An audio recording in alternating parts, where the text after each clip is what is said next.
Well, first of all, listen, it's interesting about all these young guys today. They never call on us and say, hey, thanks for the kind word and telling me how great a player I am. But when they play like crap and we call them out, we don't know what we're talking about. Listen, I'm easy to find.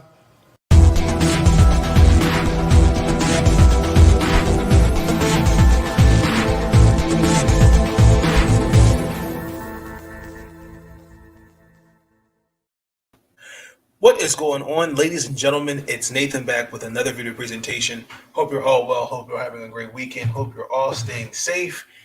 This is episode 26, season 9 of Big Nate Sports Talk podcast. Before I get into the video, there's a few things I would like to say up front.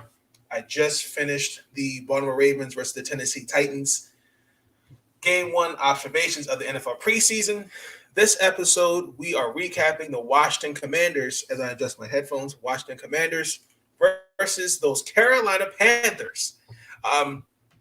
Game 1, same thing.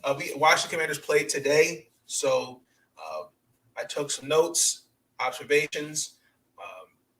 My notes, I think what I took was fair. What I think each on the offensive side and defensive side of the ball did, I think everybody did well, in my opinion. But the Washington Commanders and the Carolina Panthers, it was actually a great back and forth game. Panthers won by a field goal, 23-20. Where do I begin? So, first and foremost, I think there's a lot of optimism for this upcoming year for the Washington Commanders. New name, just a breath of fresh air. I just feel like, to me, you're just reinvigorating, with the fan base and putting more focus on the field and instead of dealing with all this drama, this chaos, that dysfunctional owner, say what his name is. There's a lot of things I think we should be proud of watching this football team. I do feel like there has been, during the offseason, there's been a lot of mixed emotions on the acquisition of Carson Wentz. Shout out to Sean Spencer if he's watching. I have been very vocal on it. I think Carson Wentz will do just fine.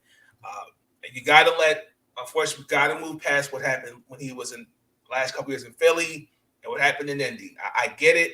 It's a quarterback-driven league. The quarterback's always going to get the praise. It's always going to get criticism. But what I saw against the Jacksonville Jaguars was not on Carson Wentz by himself. Last time I checked, it's a team game, and everybody completely was wet behind the ears and breath smelled like Similac and completely wet the bed against that team in Jacksonville. Couple of things.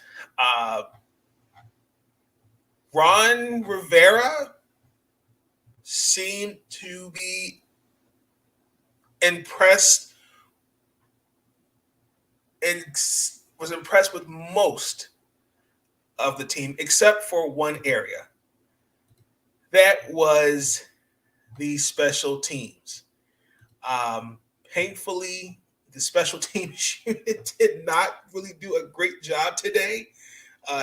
Nobody made it to the 20-yard line. I'm one of those believers. If you cannot get the ball at the 20-yard line, just fair catch it. And I saw that quite a bit.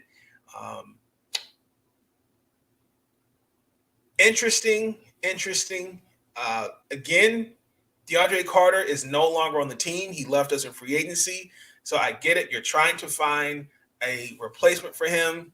But what we had out there was very, very interesting. I forgot to write their names down. I do apologize. But I just said kick returners. Just didn't – I give them, honestly, a C-. I give them the effort for trying. That was just my only issue. Also, too, want to talk about Ron said he was not happy with the defenses, especially there's a couple defensive possessions we were on second, like if it was like second and 15, for example. The Panthers definitely had some drives where we should have stopped them as a defense. And that's something he said they're going to see in film. Also, too, I'm just starting with the negative just to get it out the way and just take it from there. Antonio Gibson, who also has a case of, thank you, Eric, Dax Milliner, and Alex Erickson. I appreciate you, Sean. Thank you. Antonio Gibson, who has a serious case of fumbleitis. What was that? What the hell was that? I'm sorry the H words and the D words aren't appropriate over the airwaves, but it's going to be today. I don't know how much more of this I can take. How in God's name? He's definitely had some issues with the fumbling. I mean, he did lead the league in fumbles last year, painfully. Also, too, this is, and this, a lot of it is where I have this argument where it's 50% the player and 50% coaching. As players, you have to say to yourself, what do I have to do to be better? He needs to really stop this. He has this tendency, if you watch Antonio Gibson, which most Washington fans are, if you watch him, he has this tendency to stutter step. And he just and just plants and goes. I don't want to see that. I want to see, like, I give Antonio credit for trying to extend the plays, but if you know the play isn't going anywhere, just stop. Because it makes the play look bad and it makes you look bad, especially when you got defenses that are trying to maul you and try to create a turnover. Now he did say he was pleased in some ways with that. But other than that, I would really like to see Antonio Gibson really get with a running back coach. I agree with Sean's comment. He needs to get with the 2s and the 3s. He can't be fumbling and think he's just going to keep his. B-Rob, I'm holding out for JP. But B-Rob definitely did well. As far as the other 3 quarterbacks, everybody knew their roles. Everybody did well. Carson Wentz looked good. That man out of North Carolina, Sam Howell, had 2. He had 2 touchdowns, baby. Let's get it. Where's my clip?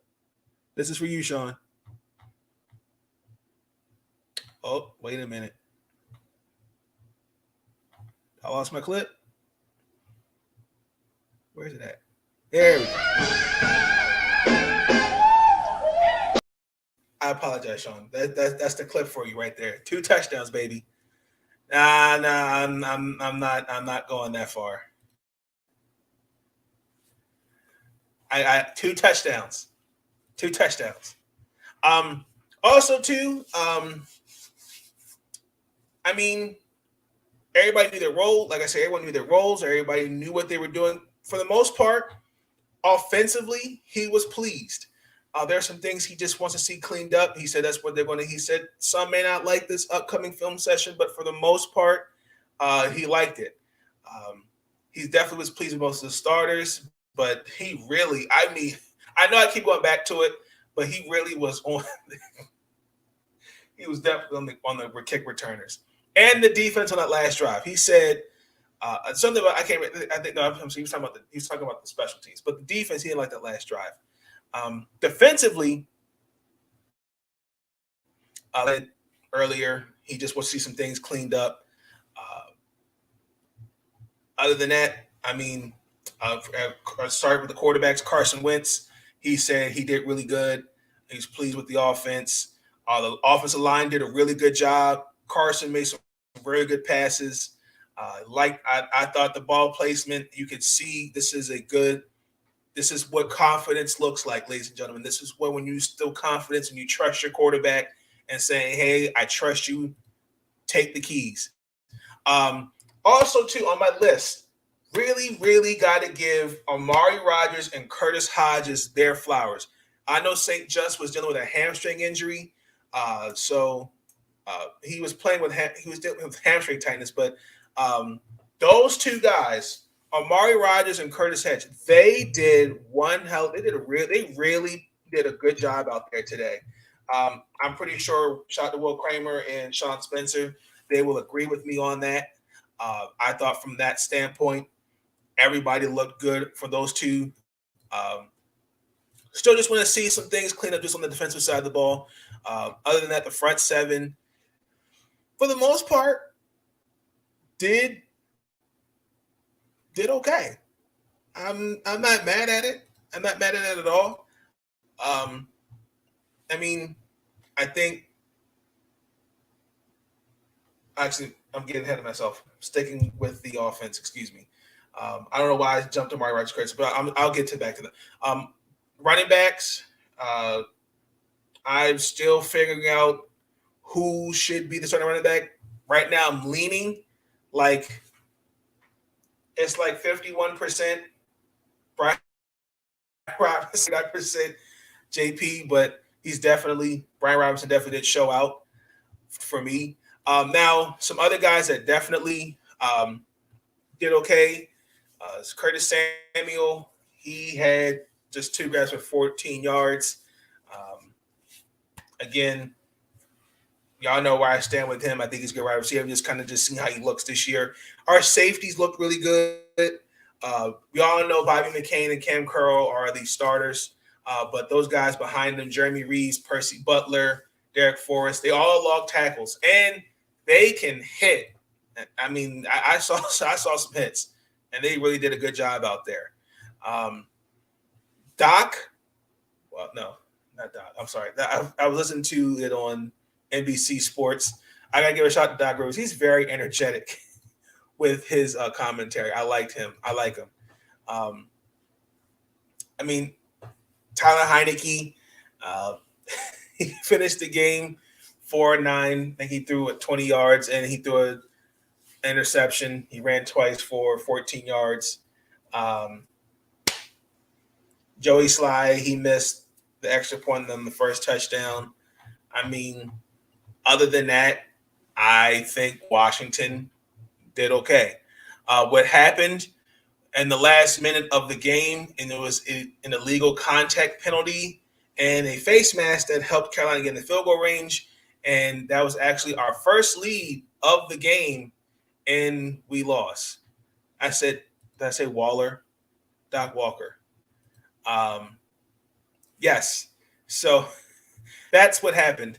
And also too that we have announced that we are down to 3 mascots. 4. It'll either be a hog, dog, superhero, or historical figure.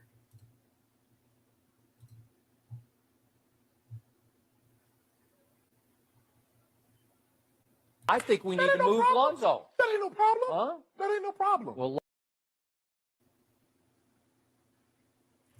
I don't know how to feel about that one. Y'all let me know y'all thoughts and comments on that. But I mean, overall, I mean, if I had to give the offense, other than the Antonio Gibson fumbleitis, I'll say it's a solid B. All 3 quarterbacks did okay, except for the interception. Carson did, Sam did great. Taylor did okay, except for the pick. The running game, Brian Robinson showed out really good. The offensive line did a really good job. Still really not really know. I still haven't figured out my starting 5, but they all did a great job protecting. Defensively, I thought we did great. Just some things we just got to clean up. Just a little bit. The safeties did great. Corners did great. I give that a solid B. I know Sean may disagree with me on that. But other than that, everybody looked pretty good for their first preseason game. Nothing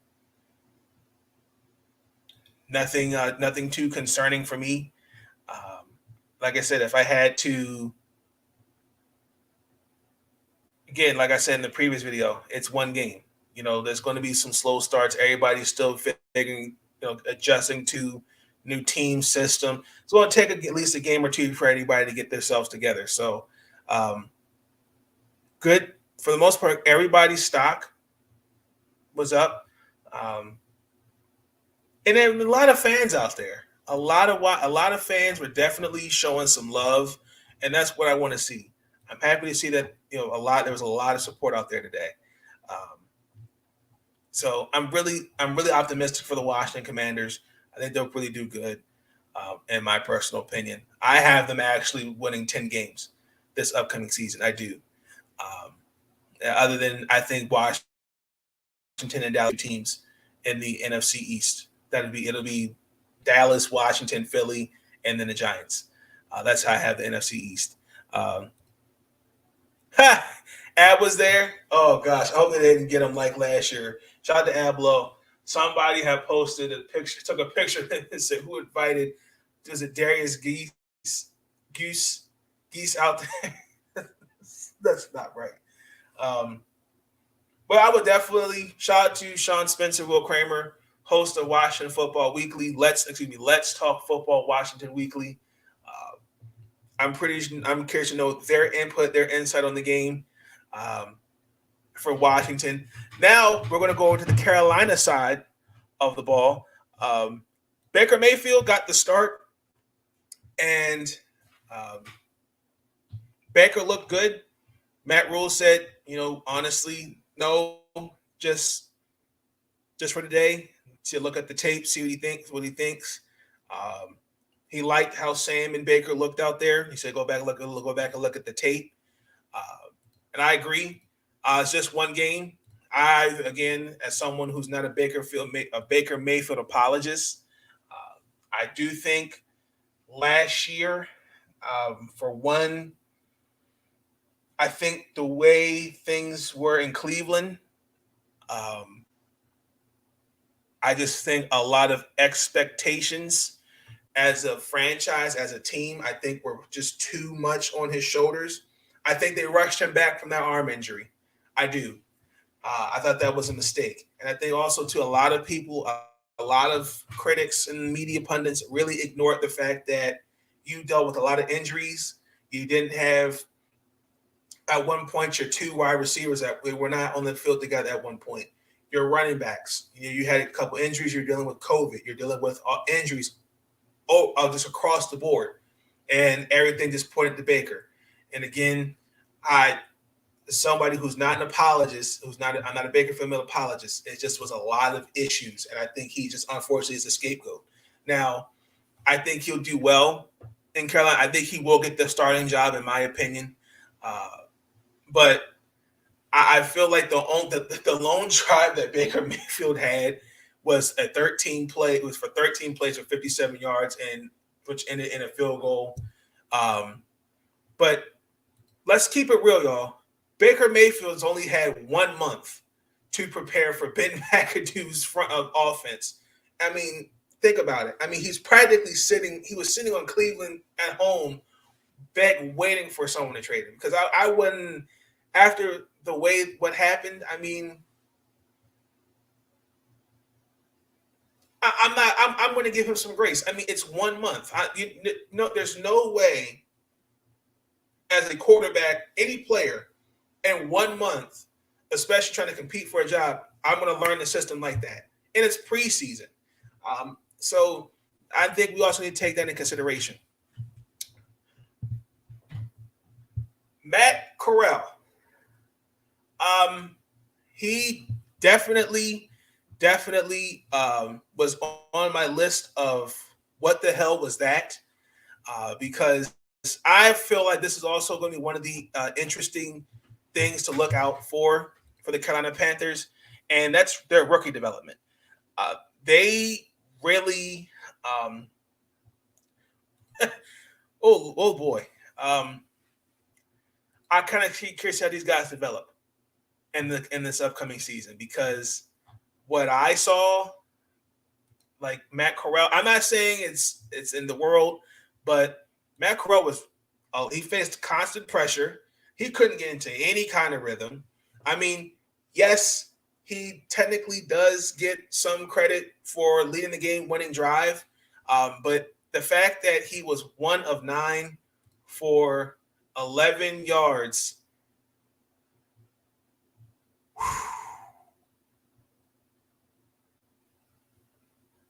What was that?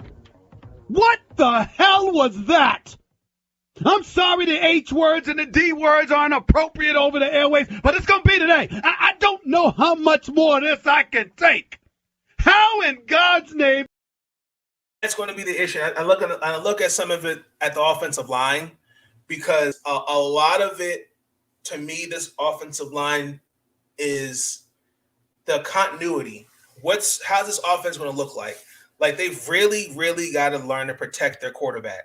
And like, yes, guys like, for example, Ikewanu, he's young, but how can these guys look on the field? I mean, this is practically a whole new offense to me, in my opinion. And again, like, I know you're not going to have your starters out there, but he did say how that they were going to tinker with the offensive line. But that's going to be one of my that's going to be one of the questions I have, is that offensive line, the continuity, and can you protect your quarterback? Also, too, the quarterbacks. I mean, right now it's Sam, Baker, and then Matt Corral. I think those is how the depth chart looks right now. I don't really see, again, and maybe PJ Walker gets in there. I mean, PJ Walker had a good game, but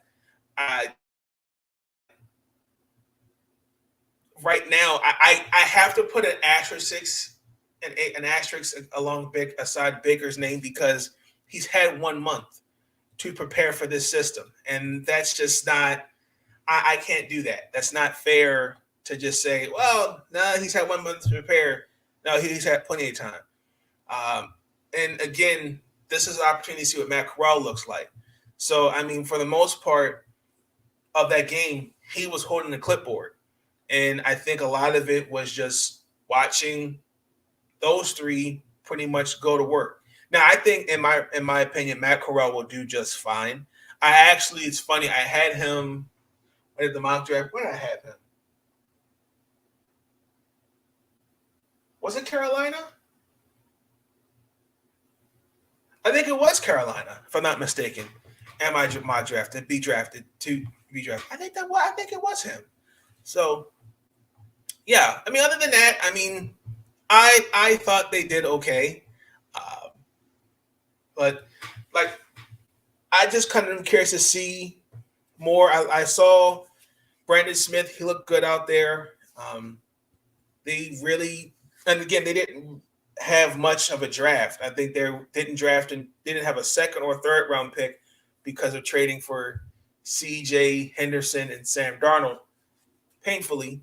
But I mean, again, it's curious to see how they look. I mean, there's a lot of talent. There's a lot of raw talent. A lot of potential. But let's keep it real. Out of this rookie group, Ikewanu is the only one right now that's going to make a name, that's going to really stand out. Everybody else is just sitting on the bench. But other than that, I mean, it was a great game. If I had to give the Panthers a grade overall, I say B, maybe B minus. I know that may be pushing it. Overall grade for Washington, like I said, I'll average it out to a B. I'm curious to know what Sean Spencer and Will Kramer thinks. I know Sean Spencer might get on me for my grades. Possible analysis. I'm just kidding. He'll probably say Sam Howell gets an A+ or something like that. It'll just be Tar Heels the whole video. Jesus. Shout out to Sean Spencer. But no, I mean, other than that, I mean, good football. It was a great football game. Just that costly penalty just was like, oh wow, that really that's how we end the game. Those are just little mistakes that, as a football player you can't do. But it's you just learn and grow from it, and you just be better for the next game. But again, it's just game 1 of preseason. We've still got 2 more games of preseason. There's always room for growth. There's always room for improvement. And hey, We may see the kick returners next game go off for 150 yards. Who knows? So it's just one game. I heard the Ron's post conference. I thought some of the things he said was a little bit over much, but I'm like, it's one game, Ron. Like, it's a preseason game. For all I know is Melliner and Erickson are going to go off 150 yards, like I said. So y'all let me know your thoughts in the comments below. How you think the Washington Commanders look? How you think the Panthers look? If I got any Carolina Panther fans out there. What'd you think of the game? What grade would you give it? Again, like I said, what are you looking forward from your NFL team, your favorite NFL team this year? What are your expectations of this season? Other than that, that's going to end the video. Please like, comment, subscribe.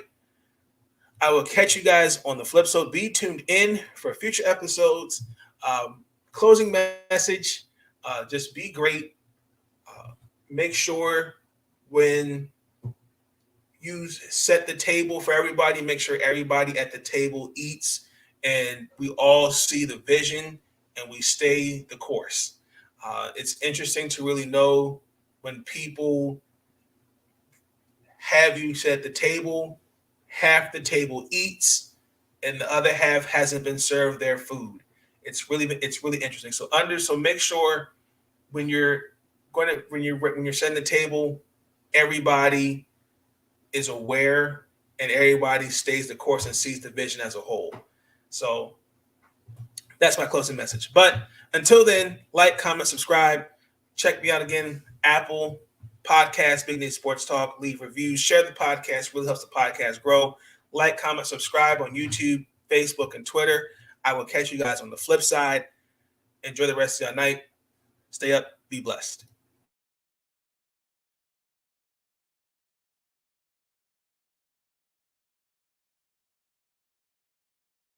But I get sick of these guys complaining. These young guys, they never call us and say, when a coach is wrong, I'm going to call him out. But when players are wrong, I'm going to call them out. Thanks for the kind words. But listen, I'm going to criticize guys that they deserve it. And listen, they can kiss my ass if they don't like it. Thank you for tuning in to Big Nate Sports Talk. If you enjoyed that episode and you want to see more content, be sure to like, comment, and subscribe. Bring your sports game on Big Nate Sports Talk.